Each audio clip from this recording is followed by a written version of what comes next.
মুখরোচক আমের আচারের রেসিপি। প্রথমে আম নিয়ে নিয়েছি, আমগুলো কেটে নিয়েছি, তার মধ্যে 1.5 চামচ নুন দিয়ে দিলাম, সামান্য হলুদ দিয়ে মিশিয়ে নেব।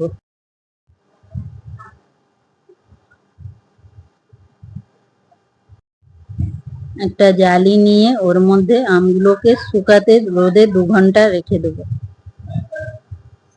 এবার মশলা নিয়ে নিয়েছি, ধনে, জিরে, পানমৌরি, শুকনো লঙ্কা, জোয়ান, সমস্ত কিছু একসাথে গরম করে ভেজে গুঁড়িয়ে নেব।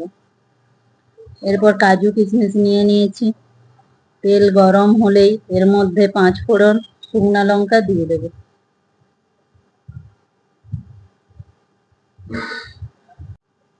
পাঁচ ফোড়ন শুকনো লঙ্কা দিয়ে ভেজে নিতে হবে।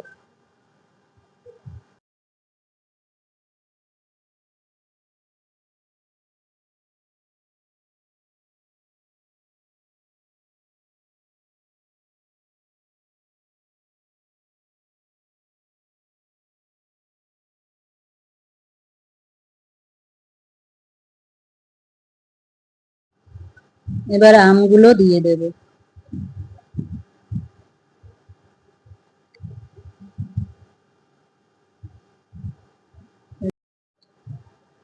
নেড়ে নিতে হবে ভালো করে।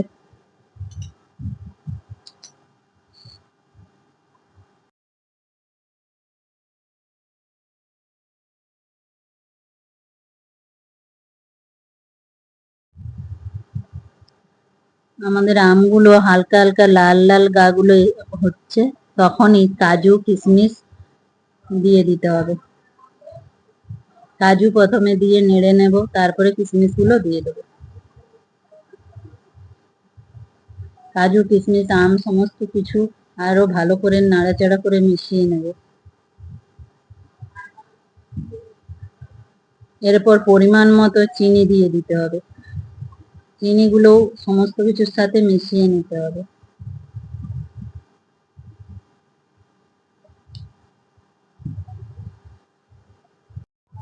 অল্প আঁচে রেখে আমগুলোকে ভালো করে মিশিয়ে নিতে হবে। ঢাকনা দিয়ে বারবার নেড়ে চেড়ে নিতে হবে।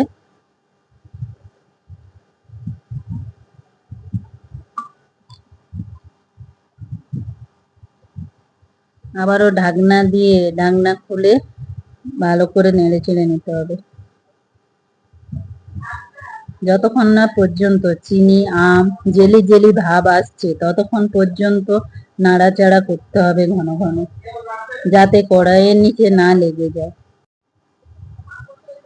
অনেকটাই কালার এসে গেছে। এরপর আবারও ঢেকে দেব, সমস্ত কিছু ভালো করে সেদ্ধ হয়ে যাবে।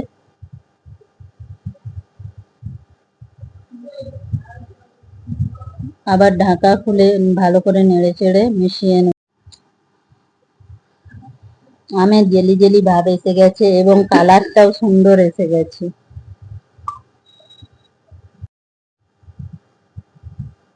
আবারও ঢাকা দিয়ে আরো কিছুক্ষণ ফুটিয়ে নিতে হবে।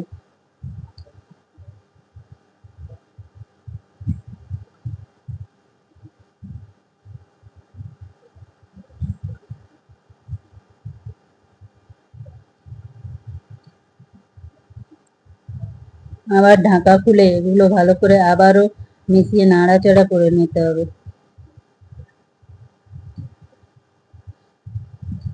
আমের জেলি জেলি ভাব হয়ে গেছে সম্পূর্ণভাবে।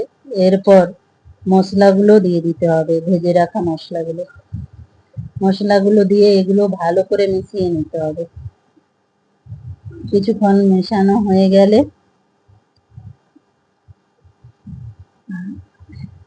আচার থেকে একটা সুন্দর গন্ধ বের আসবে।